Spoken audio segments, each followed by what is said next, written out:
Hello! So today we're going to be answering a fundamental question amongst filmmakers, and more specifically the camera department. Are matte boxes worth it?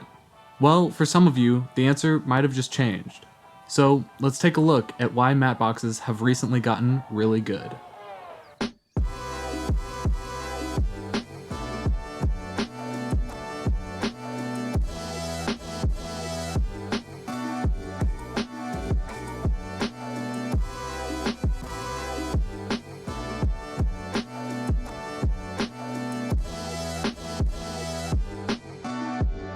So now to the big question, are matte boxes overrated? Well, the answer, unfortunately, is sometimes.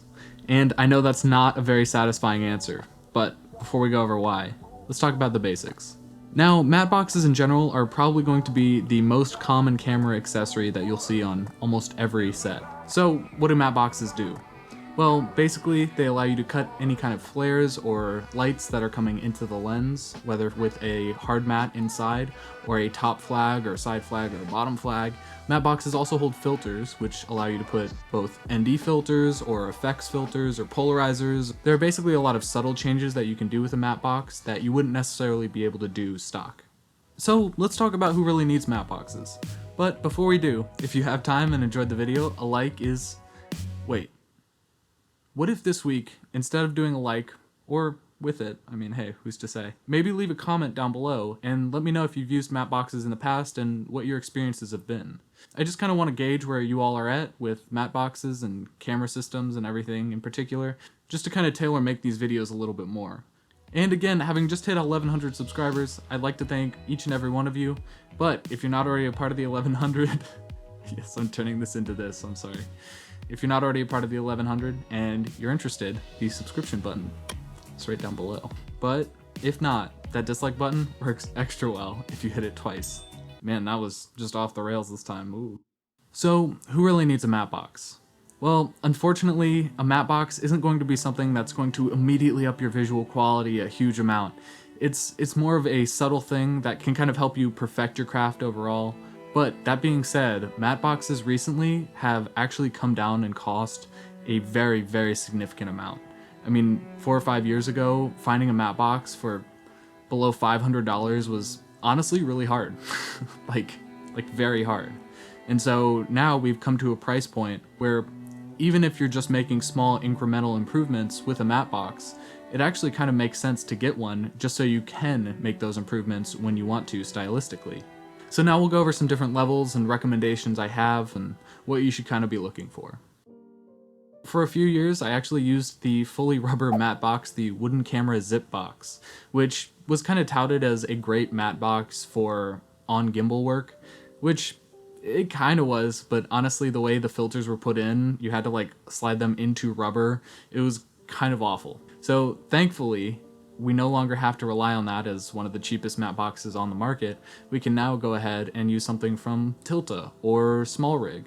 And actually the SmallRig matte box that I'm going to recommend is a matte box that even has a French flag on top, which again is a feature I didn't have on the zip box. So the budget pick I've been recommended by my friend Ziming is the SmallRig Mini Matte Box 3196. So this is a really good option for mirrorless cameras as long as your lenses are smaller than 95 millimeters on the outer diameter.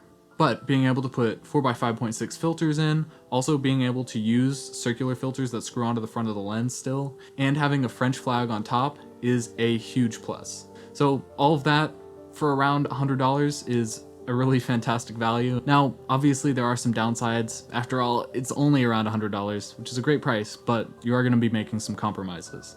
And as we already mentioned, one of them is the 95 millimeter outer diameter limit. Another downside is the fact that it doesn't use standardized filter trays. So if you're having somebody else build the camera, they might take a little bit longer trying to figure out how the glass filter elements go into the different filter stages. And then finally, when it's fully loaded with filters and other things, you're putting all that extra weight on the very end of your lens. And especially if you're using something that isn't locking like a PL mount, so most mirrorless mounts, you're gonna end up putting a lot of weight on the mount itself. So just be a little careful, but I really don't anticipate it being that much of an issue. Overall, getting a French flag and still the ability to use circular filters that thread on within the matte box is kind of a mind-blowing proposition for me, and something that I would have immediately jumped on in the past. Now, once you want to move up beyond kind of the mirrorless or maybe some slight cinema camera setups, you want to get something a little more versatile, this is when I would recommend the Tilta MB-T12. So the Tilta MB-T12 is a mostly carbon fiber matte box that has a stellar build quality that is something I wouldn't have expected for the price point a few years ago even, and has 3 filter stages, which is really nice if you're trying to run multiple filters at once. Some more upgrades you get when you run a higher end matte box is the obvious, you can fit bigger lenses in, so my Zeiss CP2s work without an issue. You can go up to 114mm if you really wanted, but you do have to buy these separate back plates. So what I would recommend is going with a larger back plate and then just using step down filters so that you can clamp on to the step down filter itself. Another benefit of this matte box is you get a very large French flag, which works out really well for blocking lens flares, as well as the ability to actually fold it down completely and protect the lens somewhat. So this can be really useful if you're having to move the camera between different setups.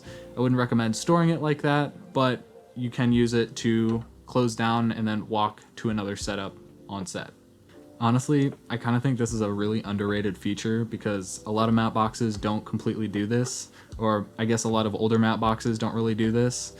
So the fact that it can fold down all the way and completely cover is very nice. So honestly, the T12 is probably the best value matte box that I've found. It comes in at only $300 right now for if you get a single backplate on it, which is kind of mind-blowing for the quality you get. And finally, it also has rail mounts. So being $300 means there are going to be some compromises that come with this, and one of the main ones, unfortunately, is it is not a swing away matte box. So basically a swing away matte box allows you to just swing away the matte box from the camera rig, which allows you to really easily change out lenses. With this guy, I have to scoot it forward, take out a lens, remove the lens, put on a new lens, and then put it back. So being a camera assistant, swinging matte boxes are definitely something that I look for. However, at this price, I wasn't able to find anything remotely similar quality with a swing out.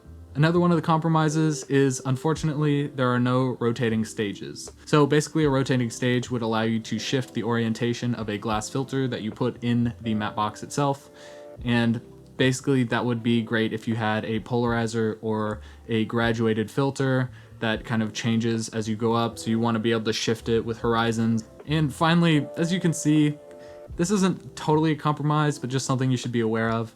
It's kind of a bigger matte box, or somewhat bigger, so don't expect it to run super well on a gimbal. It's kind of too heavy for that. So if you want to do something on a gimbal, get a smaller matte box along with it, or rent a smaller matte box whenever you use a gimbal. Now, those are my 2 budget picks, and honestly some really solid options for getting into the film space.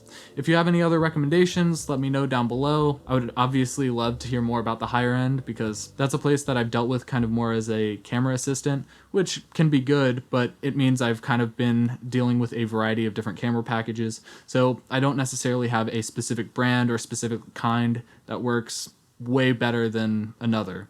So if you have an opinion on that or anything else mentioned in the video, I'd love to hear it. And as always, I hope you learned something.